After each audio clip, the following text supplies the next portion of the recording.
stolen car recovered at Supinam Stelling. Guyana News. A prompt response from police in Essequibo, Region 2, may have thwarted plans to transport a stolen car to the city. Authorities confirmed that a stolen Toyota Allion was recovered on Thursday at the Supinam Stelling. According to Guyana News, the vehicle was reported stolen early Thursday from a woman. While details remain limited, police have confirmed that an alleged carjacking occurred. $20,000 bail for Duncan Street man accused of assaulting woman. Guyana News. A 32-year-old man was granted bail of $20,000 on Friday when he appeared at the Georgetown Magistrates Court to answer to a charge of assault causing actual bodily harm. Michael Alonso, of Lot 4 Duncan Street, Campbellville, Georgetown, was charged with assaulting Jada Mahadio on February 23, 2025, at the same address. After the charge was read by Acting Chief Magistrate Faith McGusty, Alonso pleaded not guilty. His attorney requested reasonable bail for her client, assuring the court of his innocence. In addition to granting bail, Magistrate McGusty placed Alonso on a peace bond. He is scheduled to return to court on April 4, 2025. Man arrested for assaulting 10-year-old stepson over lost $1,000. Guyana News.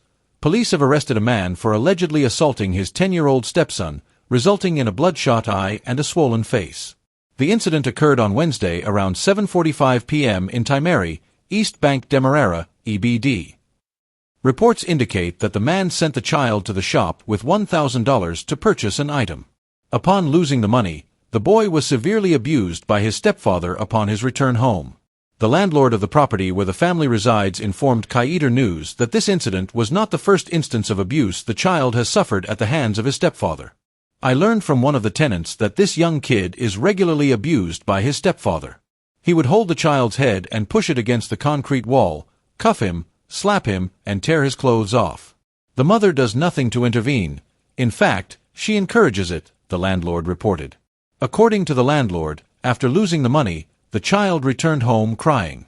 The stepfather held him, ripped his clothes off, threw him on the ground, and sat over him, continuing to hit him, he said. Upset by the situation, the landlord visited the child's school on Thursday. When I learned about it, I got angry and went to the school the next morning to speak with the teachers.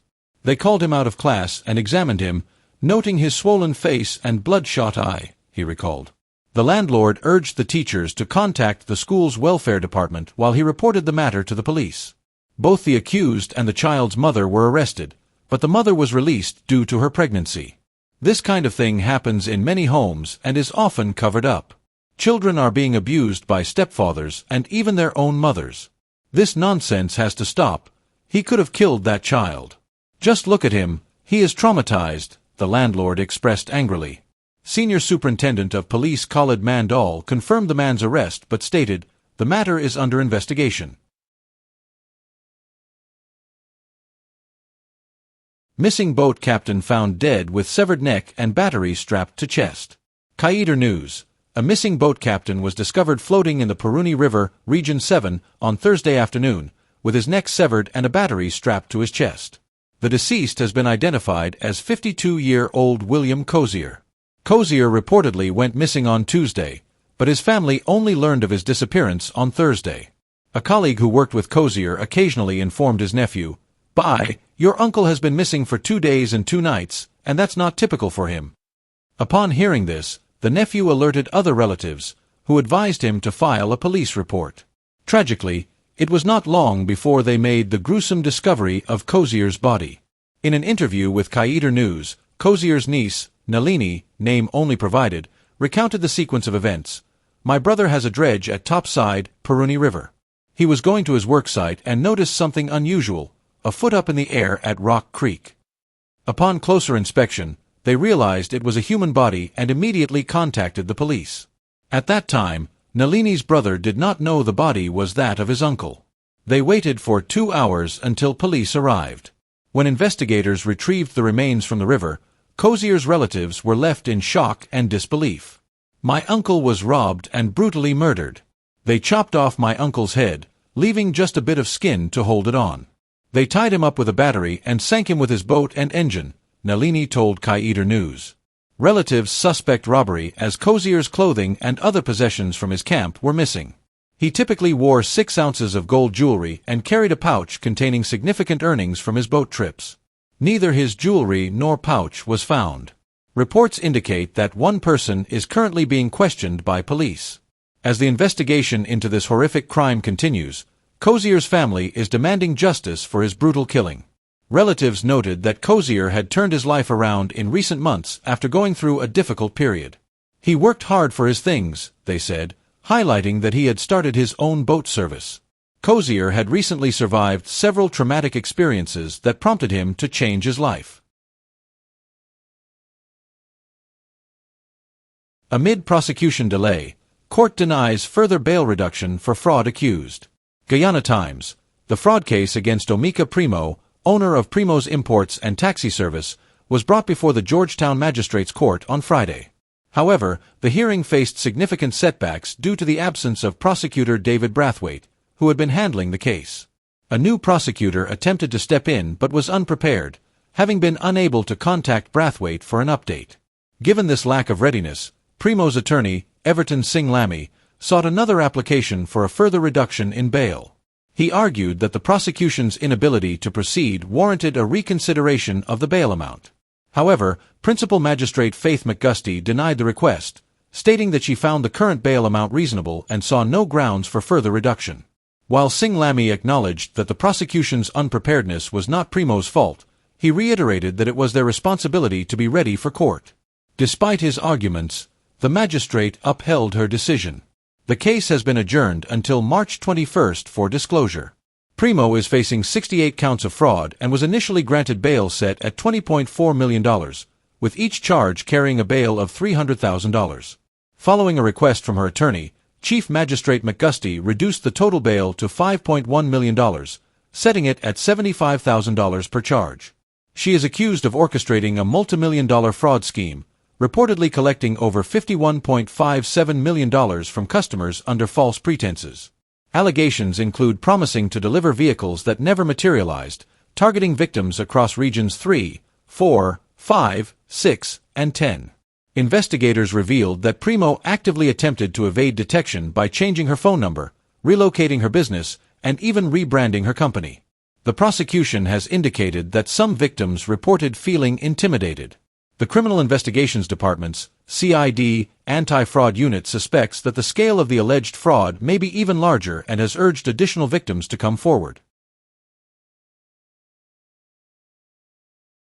Hits and Jams co-owner questioned in multimillion-dollar land fraud probe. Guyana Times. Raul Ferguson, a popular entertainer, promoter, and co-owner of Hits and Jams, was released on station bail on Friday after being arrested the previous evening in connection with a multimillion-dollar fraud investigation. When contacted, Crime Chief Wendell Blanham informed Guyana Times that Ferguson was released on a substantial sum of station bail as investigations continue. Blanham explained, "The police are investigating a multimillion-dollar fraud in which individuals allegedly obtained large sums from the virtual complainant by pretending they could acquire significant portions of land for him. It is alleged that Ferguson collected a portion of the total sum involved in the fraud. As a consequence, the businessman was arrested by investigators and questioned about his involvement," Blanham elaborated. In addition to Ferguson, 4 other individuals were arrested. However, only Ferguson and 1 other man were granted bail.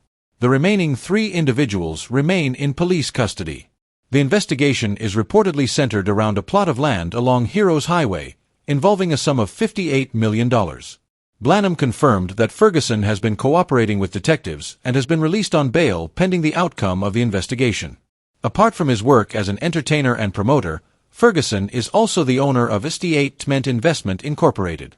He has faced significant scrutiny due to delays in completing several projects, including the $346 million Bamia/Amelia's Ward Primary School, for which the contract was awarded in 2021. Ferguson previously stated in October and December 2024 that the project was 95% complete, with plans to hand it over in January 2025. "We expect to hand it over in the second week of January. The workers took time off during the Christmas season, and we encountered challenges with labor, materials, and weather, but we managed to work around these issues to finish the project," he told the media.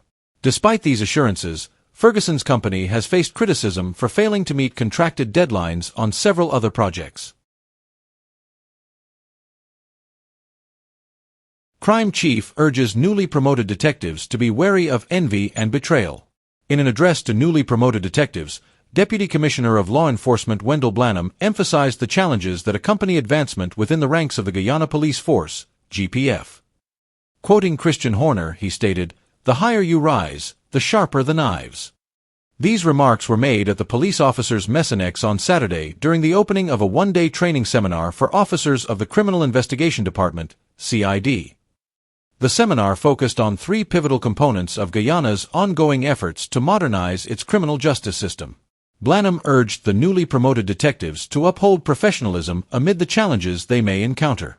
The more you climb the rank structure, the more authority and titles you acquire, and with that comes increased scrutiny, both positive and negative, he explained.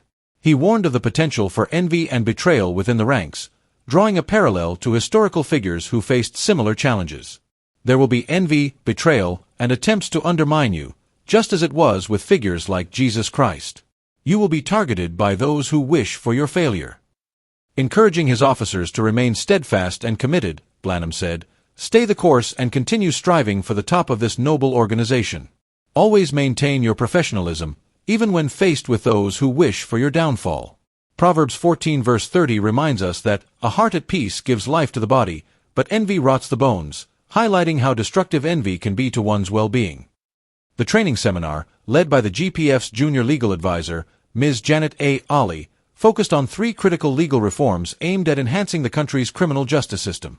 These include the Needham's Point Declaration on Criminal Justice Reform, the Criminal Law Procedure, Paper Committals, Act 2024, and the Criminal Procedure, Plea Discussion, Plea Agreement, and Assistance Agreement, Act 2024. GDF boxers promoted for stellar performances at 2025 Caribbean Boxing Championship. The Guyana Defense Force, GDF, has once again proven its commitment to excellence by promoting two of its star boxers following their outstanding performances at the recent Caribbean Boxing Championship. Sergeant Desmond Amsterdam and Petty Officer Colin Lewis were promoted by Chief of Defense Staff Brigadier Omar Khan, MSS, in recognition of their exceptional achievements in the sport. Sergeant Desmond Amsterdam has been promoted to Staff Sergeant, while Petty Officer Colin Lewis has been elevated to Senior Petty Officer. These promotions were approved by Brigadier Khan upon the recommendation of the soldiers' respective branch heads, underscoring the force's dedication to rewarding excellence and dedication. The Caribbean Boxing Championship, held recently in St. Lucia, saw both soldiers delivering remarkable performances. Staff Sergeant Amsterdam, competing in the middleweight division, secured his fourth Caribbean title, further cementing his legacy as one of the region's most dominant boxers. His technical skill, resilience, and strategic prowess were on full display as he outclassed his opponents, demonstrating why he is a force to be reckoned with in the ring. Senior Petty Officer Lewis, competing in the lightweight division, also showcased exceptional talent and determination. His agility, precision, and unwavering focus earned him a well-deserved victory, contributing to Guyana's strong showing at the championship. Both boxers exemplified the discipline, dedication, and fighting spirit that the GDF instills in its ranks.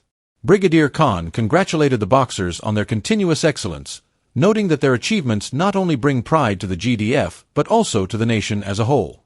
He also lauded the efforts of the force's sport department. "This is another historic moment for the force," he stated.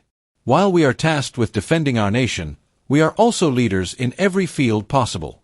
Your conduct, professionalism, and ability to excel in everything you do set a standard for others to follow."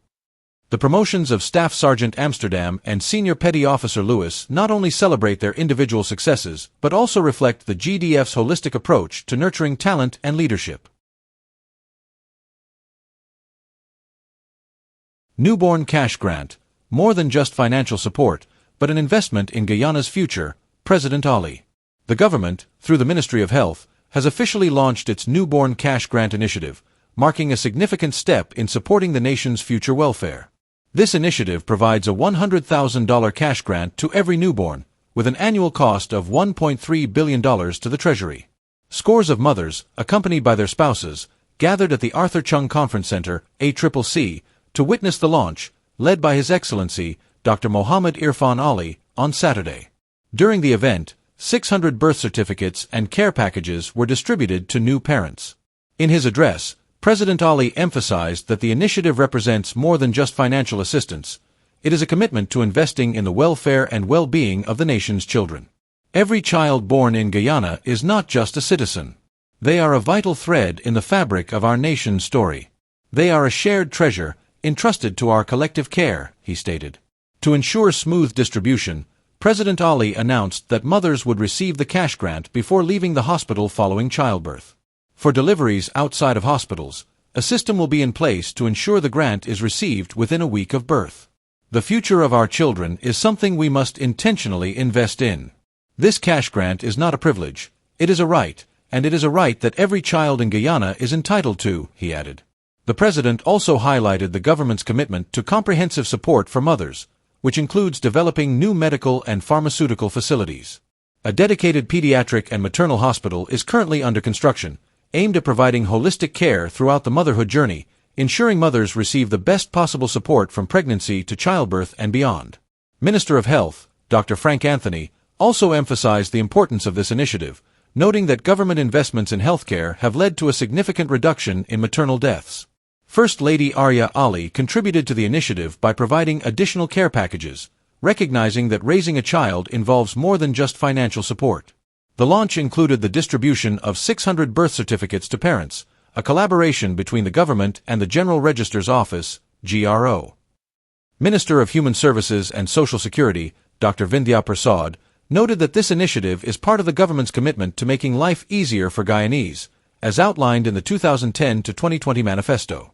She explained that the government is fulfilling its promises through various strategies, including support for school children, children with disabilities, and orphan children. The Newborn Cash Grant Initiative complements other measures implemented by the People's Progressive Party/civic government since 2020, including the $100,000 National Cash Grant and the $50,000 Because We Care cash grant for parents of school-age children. Additional initiatives like universal health vouchers and the Spectacles program are designed to ensure ongoing support for children throughout their development. PPP should refund all contributions made by the Mohammeds over the past 10 years, NRF member. Guyana News. Businessman and member of the Natural Resource Fund, NRF, Investment Committee, Terrence Campbell, has called on the People's Progressive Party, PPP, to refund all contributions made by the Mohammed family over the past decade. Campbell's comments follow Vice President Barrett Jagdeo's Thursday press conference, where he launched a personal attack on Azruddin Mohammed, the son of Nazar Mohammed, while defending the PPP against corruption allegations raised by Azruddin. In a Facebook post sharing a clip of Jagdeo's press conference, Campbell stated, "If the PPP is an organization with a good ethical compass, they should refund all contributions received in the last 10 years from wannabe gangsters and sanctioned persons or businesses." He further criticized the weekly press conferences hosted by Jagdeo at Freedom House, calling them far from civil. This is where the abusive culture in Guyana gets its steroids. For those who find this weekly abuse show funny, don't complain when school kids are fighting with friends or when road rage and domestic violence occur.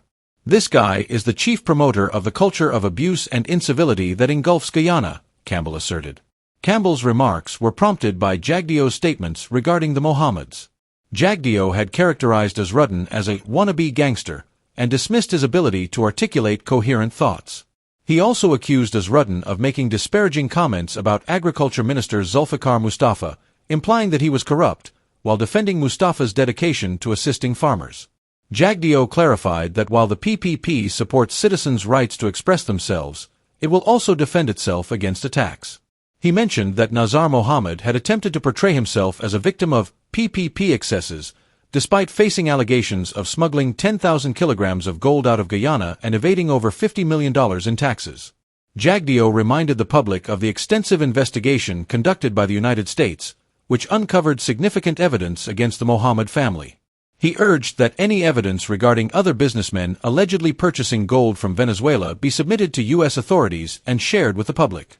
In response to statements made by Nazar Mohammed earlier in the week, Jagdeo emphasized, "It's a gross misrepresentation to claim that only American companies could face sanctions for associating with the Mohammeds." He cited a U.S. statement warning that financial institutions and individuals engaging in transactions with sanctioned entities could also face sanctions. Jagdeo concluded that the Mohammeds are now interested in politics to shield their family from U.S. sanctions.